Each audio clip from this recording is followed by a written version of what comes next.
Merry Christmas, Insan! Welcome po once again sa isa na namang episode ng ating channel na Buhay Pinoy sa Abroad. Ngayong December, gumagawa kasi ako ng Vlogmas. I really plan and hope na makapag-upload ako ng kahit isang episode on a daily basis. So, nandito na tayo sa day 6 ng ating Vlogmas. Ang focus ng episode natin ngayon ay tungkol sa the art of saying no. Setting boundaries for a more peaceful life. Ikaw ba ay may kakayahang magsabi na hindi? O wala? Kasi mayroong mga tao na hindi nila kaya. Di ba? Kailan tayo magsasabi ng hindi o wala? Ang halimbawa nito, for example, may nangungutang sa'yo. Malaking pera. Kailan nagawa mo na bang magsabi na hindi, wala akong maipapautang? Kasi ang lagi nating iisipin is, kapag sinabi kong hindi, masisira na ang relasyon namin. Diba? Sasama ang loob niya, hindi niya na ako kikibuin at magsasaulian na kami ng kandila. Ayan. Pero guys, hindi naman sa lahat ng pagkakataon ganun yun eh. Ako, maraming pagkakataon na nag-set ako ng boundary para sa sarili ko. Not about utang or umutang o may umutang and so on and so forth. Pero may mga bagay na hindi, para sa akin, hindi talaga siya, hindi talaga mag-work kung i-involve niyo ako. So, huwag niyo lang akong involve. For example, may isang kakilala na nagsabi na, pupunta kami sa inyo, magdi-demo kami tungkol sa network marketing product namin. Ano ang sagot ko? Hindi kayo pupunta. Walang magdi-demo. Ayun. Malakas ang ko doon. Malakas ang loob ko doon. Sinabi ko yun in a very nice way naman, na hindi naman sila nasaktan. Pero, ang punto ko lang is, nag-set ako ng boundaries. Ayoko ng idea ng pagdi-demo-demo nyo ng mga kung ano-anong network marketing products nyo. Number one, in the first place, hindi ako open-minded. Number two, wala akong pera. Wala akong perang sasayangin dyan sa network marketing na yan. Alam naman natin, in principle, ang yumayaman lang naman dyan yung mga nasa taas na dati pa, di ba? So, I don't know. Siguro magdi-disagree sa akin ang ibang viewers ko, pero ganito po ang prinsipyo ko sa buhay. Mindset ko to. So, huwag kayong mag-invite sa akin na sumali-sali sa mga network marketing business niyo dahil wala. Talagang outrightly sasabihin ko sa inyo na, sorry, no, I'm good. Ayun. So, bakit mahalaga ang pagtatakda ng boundaries? Ayun. Number one, guys, protection ng mental at emotional health natin. So we really want to protect our mental and emotional health and by setting boundaries na preserve natin yun, nare-restore natin yung energy natin na hindi mag-crash dahil nasabi ko yung dapat kong sabihin at yun ang gusto kong sabihin, di ba? Pangalawa, pag-iwas sa burnout, stress at saka mga resentment. Yung feeling mo na, yung guilty feeling mo na sana kung hindi na lang ako nag-commit, wala sana kaming problema sa pera, di ba? O sana kung hindi ako nag-commit doon sa business na yon, hindi sana kami nag-away ng asawa ko. Pangatlo, maintenance of healthy relationship. Nakakatulong ang kakayahan nating mag-set ng boundaries para ma-sustain ang healthy relationship natin. Pang-apat, self-respect. At respeto mo na rin sa iba. Di ba? Na kaya mong mag-set ng boundary, gusto sabihin may respeto ka sa sarili mo. Pang-lima, mas mataas yung productivity and focus mo. Dahil wala kang pinoproblema eh. Pang-anim, pagbibigay ng oras at energy sa mga bagay na mahalaga. Mas nakakonsentrate ka ngayon dun sa mga bagay na mas importante kaysa dun sa mga bagay na sakit ng ulo. Diba? So, how do we set boundaries? Yan ang susunod na question doon. Well, number one, i-familiarize natin, kilalanin natin yung mga needs natin at saka mga priorities. Ano ba ang priority ko sa buhay? Magbe-venture ba ako sa business? Kaya makikipagsosyo ako? O hindi naman talaga ako business-minded na tao at wala akong talent sa business, kaya malulugi lang ako niyan pagdating ng oras. Kung inferior ang personality mo, kagaya ng personality ko, wala akong kakayahang mag-market ng mga kahit ano. So, guys, spare me from going door to door para maglako ng mga items na bago sa pandinig, di ba? Na hindi FDA approved at hindi nga natin sigurado kung genuine, di ba? Tapos ang mahal-mahal ng presyo. Pangalawa, ano ang mga bagay na mas mahalaga sa iyo? Ano ang mas mahalaga sa iyo?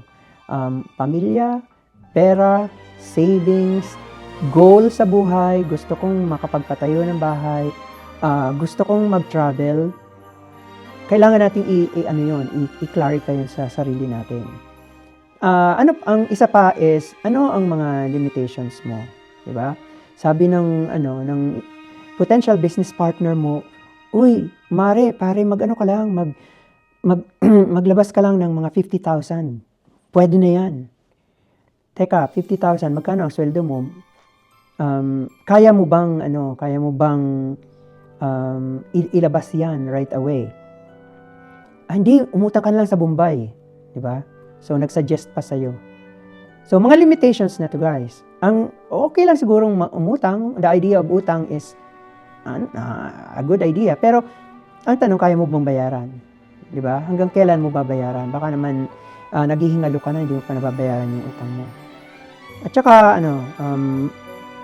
part ng pag-set natin ng boundaries is maging malinaw at diretso yung conversation natin. Dapat klarado, dapat hindi yung paikot-ikot lang, di ba? Sabi nga niyan, ang tawag diyan?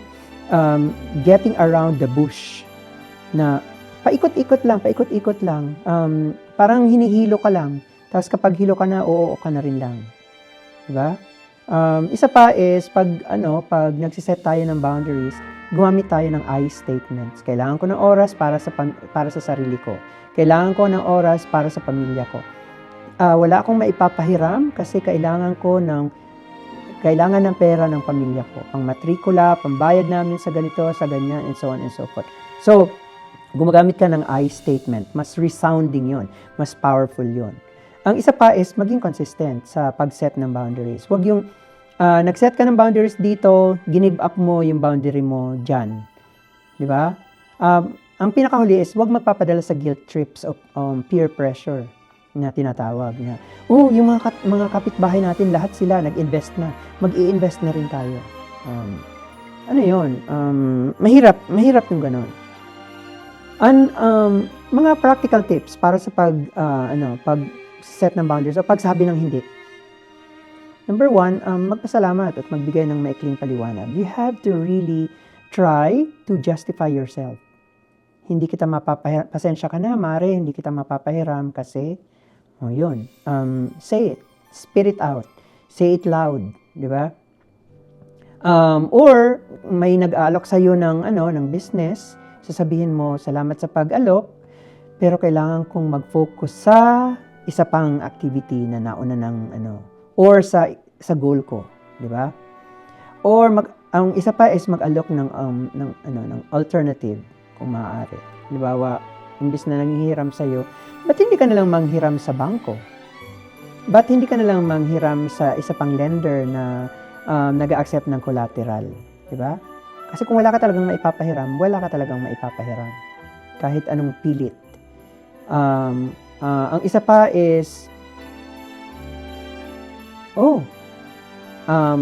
halimbawa may business meeting daw, di ba? Ini-invite ka. Tara, may business meeting, may party, and so on and so forth. Pero alam mo namang business meeting 'yun. Pero sasabihin mo, pasensya na, hindi ako makakapunta ngayon. Pwede bang sa ibang araw na lang? Di ba? So nagbigay ka ng alternative. Mas hindi masakit pakinggan 'yon kumpara dun sa outrightly sinabi mong ayaw mo. Tapos, huwag matakot na ulitin yung hindi. Pag sinabi mong hindi, you have to be consistent na hindi. Di ba? Kung minsan kasi kailangan mo paulit-ulit sabihin yon. Kasi may mga tao na nagbibingi-bingihan. Di ba? May mga halimbawa ng sitwasyon na kailangan mong mag-set ng boundaries at magsabi ng hindi. For example, sa workplace, may isa kang co-worker o ang supervisor mo, binigyan ka ng dagdag na tasks na wala na sa job description mo. So, pwede kang mag-refuse. Mag-refuse ka sa mga tasks kasi labas na yun sa job description mo. But say it in a nice way. Na hindi naman ako kailangang magstay dito sa workplace ko hanggang alas 7 dahil may pamilya rin akong binubuhay, di ba? Kailangan kong magluto, kailangan kong mamalengke. May buhay din ako on top of my work. Pangalawa, mag-set ng oras para sa mga breaks. Lunch break,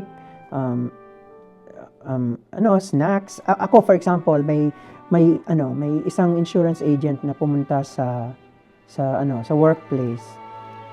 Sabi niya, nakita ko na nag-signify ka na gusto mong makipag-usap sa amin, gusto mong malaman ang mga ang mga insurance products namin. Pwede ka ba sa ganitong oras? Sabi ko, hindi, kasi sinabi ko na sa inyo, pwede lang ako after school. Pero nag-i-insist siya na pumunta siya sa break time ko. Sabi ko, hindi. 30 minutes lang ang break time ko. Maawa ka naman. I'm in a self-contained classroom.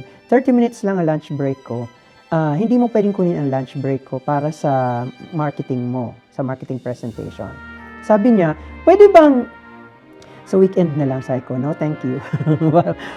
Halika dito sa harap ko, sasapakin kita.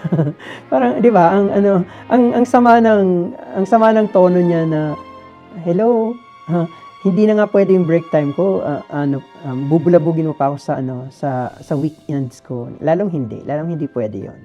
Ayun. So, sa pamilya naman, at saka sa mga friends natin, yung pag-limita sa mga oras na ginugugol sa social media. Kunyari, nagchat-chat kayo, di ba? Sa Facebook Messenger, nagchat-chat kayo. Bigla kang huminto, nagalit ba naman sa'yo dahil hindi ka na nag-reply? O kaya boyfriend, girlfriend kayo, nagalit sa'yo, yung boyfriend mo, girlfriend mo, dahil bigla kang nawala. Magbe-break na daw kayo. Mawawala ka talaga dahil pumasok ka sa kubeta. O kaya naghilamos ka, nag-shower ka, o nagluto ka, naghugas ng pinggan, and so on and so forth. So, setting boundary is like, sabihin mo na meron ka rin lang oras sa social media, na hindi sa lahat ng pagkakataon ay kakambal mo ang cellphone mo. Di ba? So, sa previous episode ko po, tinutukan ko yung detox, digital detox. I-try nyo rin yon kasi malaking bagay yon para magkaroon tayo ng ma-restore yung sense of focus natin. Ang isa pang halimbawa nito ay pagtanggi sa mga imbitasyon na dahil kailangan mo ng me time, di ba? Party na naman. Party nung isang araw, may party na naman daw ngayon. Sabi ng mga friends ko, no thank you, pass ako dyan. Time ko yan para sa sarili ko. So, how I wish masabi ng lahat yan. Kasi ako guys, kaya kong sabihin yan. Pag sinabi kong hindi. Pag meron akong previous plan, mahirap akong kumbinsihin na babaguhin ko yan unless it's the end of the world. Magpo-proceed ako sa original plan ko. Sa mga romantic relationships naman, yung pagiging tapat sa nararamdaman mo at sa mga pangangailangan mo. Hindi naman, kagaya ng sinabi ko kanina, hindi porket bigla kang nawala sa messenger ay, tapos na kayo o may iba ka na. Diba? Kailangan linawin mo yon. Or pagrespeto sa individual space and oras. Kahit yung mga mag-asawa, parang, ewan ko kung anong perspective nyo dito ha, pero ako naniniwala ako na ang spouses, meron din silang mga kanya-kanya nilang social media accounts. Dahil meron silang kanya-kanyang mga cellphones, huwag nyo naman pakialaman yung cellphone ng iba. Ang tawag doon, respeto, di ba? Hindi dahil may itinatago siya sa'yo, kundi respetuhin mo din naman. So, malaking bagay yun, malaking argumento rin yun. Maaaring hindi kayo mag-agree sa akin all the time, pero perspective ko po yun. Siguro naman, okay lang na may opinion din ako, di ba? Ayun. So once again, maraming salamat kung narating mo itong stage na to ng episode ko. Maraming salamat sa panonood ng The Art of Saying No, Setting Boundaries for a More Peaceful Life. Once again, ini-invite ko po kayo na suportahan din naman ang iba ko pang social media channels. Present tayo sa YouTube, sa Instagram, may Facebook page din po ang Buhay Pinoy sa Abroad at saka present din tayo sa TikTok. And very soon, magiging present na tayo sa iba pang social media accounts na i-announce ko na lang. So, once again, maraming salamat. Sana andito pa kayo sa mga susunod na araw at sa mga susunod na Vlogmas episodes ngayong 2024.